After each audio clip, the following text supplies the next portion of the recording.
Guys म चाहिँ पुगिसकेको छु होइन काठमाडौँबाट टक्क लाएर ओहो मेस खाना खाँदा हेर यहाँ एउटा यसो मिनी ब्लग बनाइरहेको छु कि यहाँ यसो सामान पुगेछ नि त मेरो सामान त्यो भाउजू खोइ बुढी हेर मेरो सामान आइपुग्यो अझै सुतिरहेको रहेछु यार यहाँ हेर सामान आइपुगिसक्यो यहाँ ऊ दामी सामान आइपुगिसक्यो के सामान नि यो फेरि ए के सामान नि देखेन हेर त यहाँ दामी छ हेर त कस्तो भारी त भइहाल्छ नि महँगो सामानहरू भारी नै हुन्छ कि अलिकति दामी हेर त हेर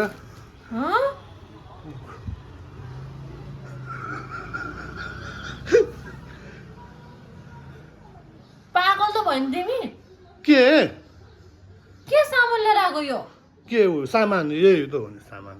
म यही त लिनु गएको तिमी के लिनु गएको काठमाडौँ सामान लिनु गएको कसो नचाहिने सामान किन पठाएको तिमीलाई यस्तो नचाहिने सामान किन पठाएको यस्तो सामान कसले चलाउँछ भने यति महँगो महँगो सामान तिमीलाई पुरानो मोबाइल खोइ किन चाहियो तिमीलाई नयाँ नयाँ मोबाइल अझ यस्तो महँगो कभर यस्तो महँगो चार्जर पागल भइसक्यो म त कस्तो मान्छे हो क्या तिमी त बुढीलाई के किन ल्याइदिनु नि बरु आफूले आइफोन 17 प्रो म्याक्स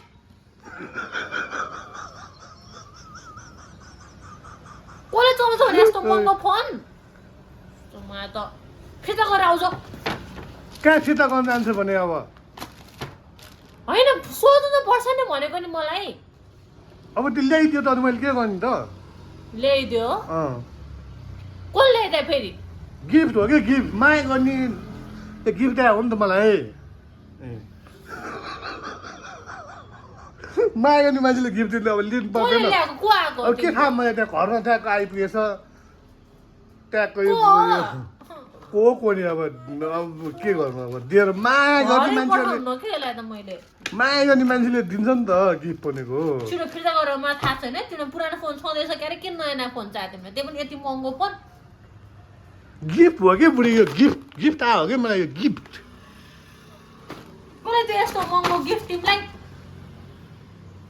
माया गर्ने मान्छेहरूले के माया गर्ने मान्छे एकदम माया गर्छ क्या मलाई गिफ्ट त होइन होला कलर पनि हेर पुरै आफूले चुज गरेर जस्तो छिटो भन कसले ल्याए छिटो न त फिर्ता गरेर हो मलाई थाहा छैन मलाई त दिमाग अरू सामान ल्यायो कि ल्याएन खाली मात्र बोकेर आयो क्या हो ल्याएछ त त्यहाँ तल सबै झारिसक्यो त सामानहरू पसलको अझ ब्लग खिचेर आएर नि त्यहाँ खिच्नु पर्यो नि त यस्तो तलको यस्तो गिफ्ट आयो कसले ल्याएको छु मलाई भन तँलाई कसले दिएको तिमीले आफूले त किनेको होइन यो तिमीले त किन्नै सक्दैन यति महँगो ए मैले त किन्न सक्दैन ए है बुढलाई पो किनिदिनु पर्छ त आफूले किन्छ तिमीले क्या किन्नै सक्दैन अस्ति त मलाई त किन्दैन कसले दिएको छिटो भन न प्लिज मलाई एकदम रिस उठ्छ कि टाउको दुख्छ मलाई म सुत्छु अब भयो फिर्ता गरेर आउँछु छिटो अहिले नै कुरियर गरिदिइहाल त यो कहाँ हो हेर्नुहोस् गाइज अब गिफ्ट आएको सामान कसले कुरियर गर्छ फिर्ता पठाउँछ गिफ्ट भनेको त मायाले पठाएको हो नि त तिमीले चिन्छ के माया गर्ने मान्छेहरू चिन्छ कि तिमीले पनि चिन्छ के कस्तो छ्या भने चिन्छ कि तिमीले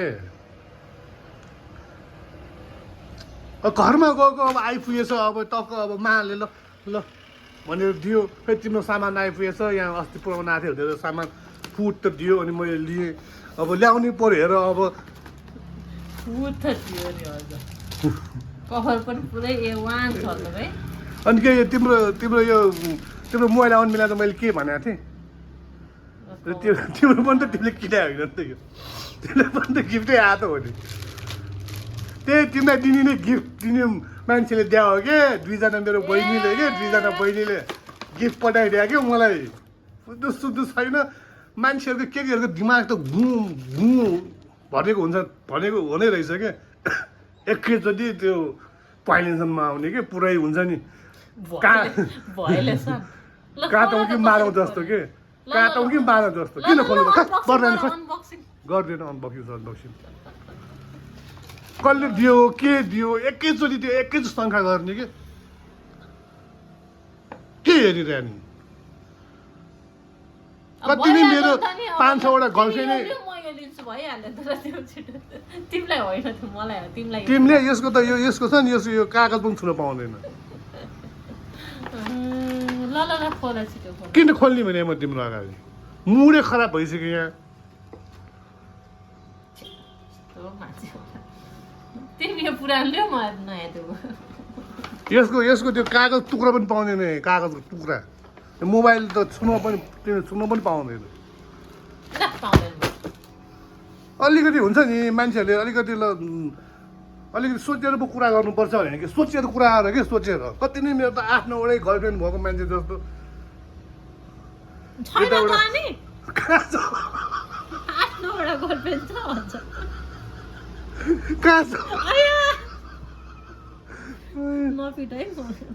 जे पाइ त्यो कुरा नगर है बुढी तिमी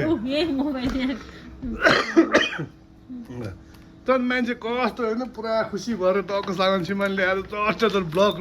र भ्लग बनाएर आउँ भने चट्ट भ्लग बनाएर बुढीलाई त्यसो गिफ्ट आएको देखाउँ भनेको एकैचोटि नेगेटिभ सोच्ने के सोचै खराब छ भने ल छिटो अनबक्सिङ गर भयो गर्दिनँ म नगर्ने नगर देऊ म गर्छु पर्दैन छिटो गर पसल जाने ढिलो भइसक्यो ल खोल नि त खोल ल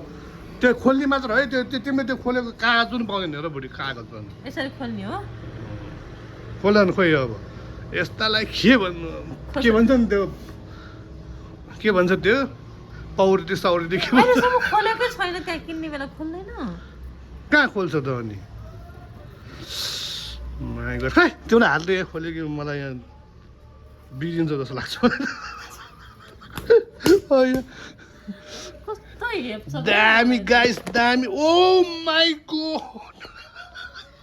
त्यस्तो त रहेछ नि भिडियो हेरे जस्तै ओ डाटा केबल रहेछ यहाँ डाटा केबल किन्नुपर्छ भने सोचिरहेको नि मैले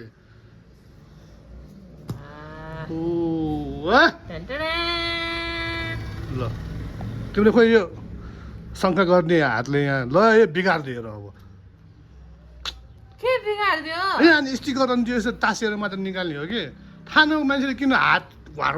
चलाउने भने के कहाँ छ स्टिकर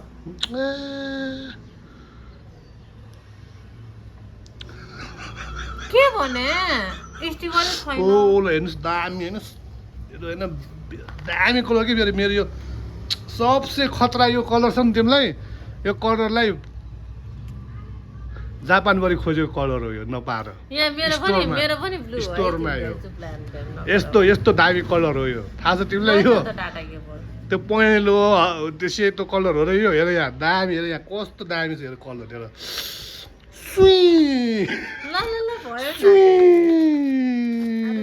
डाँडे डाँडे डाँडे डाँडे अब खोल्नु पर्यो है गाइस टक्क स्टिकर खोइ समाज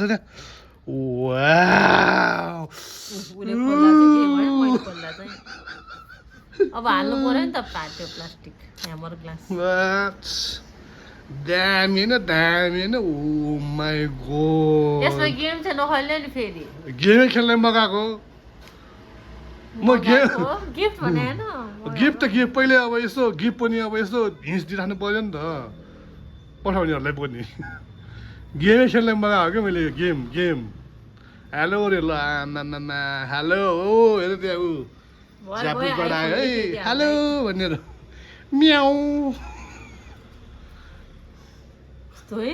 काटो रे ल दामी नि दामी केसै कति दामी यस्तो डाटेको केस देखाएर यहाँ चार्जर हेर चार्जर माई गॉड नेपालमै छैन यो चार्जर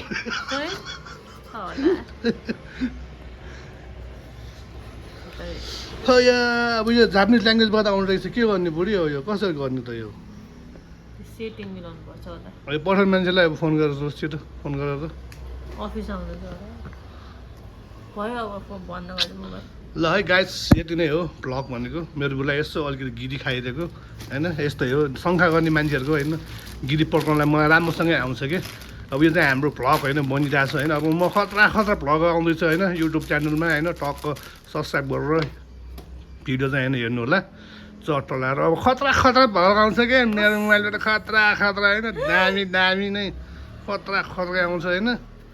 टिकटकमा मैले आइहाल्छ ल है टिकटक 17 Pro चट्ट Max। सबजना गऱ्यो बुढाबुढी युट्युबमा होइन च्यानल छ हाम्रो बुढाबुढी भनेर ट्याक्कै हेर्नुहोस् भिडियो हेर्नुहोस् चट्ट लगाएर सब्सक्राइब लाइक कमेन्ट सेयर गरिदिनु होला ल मेरो बुढी दाडे भएर यहाँ भटक्कै मरिसक्यो ल है त बाई बाई गाइज अब अर्को भ्लगमा भेटौँला गाइज ल है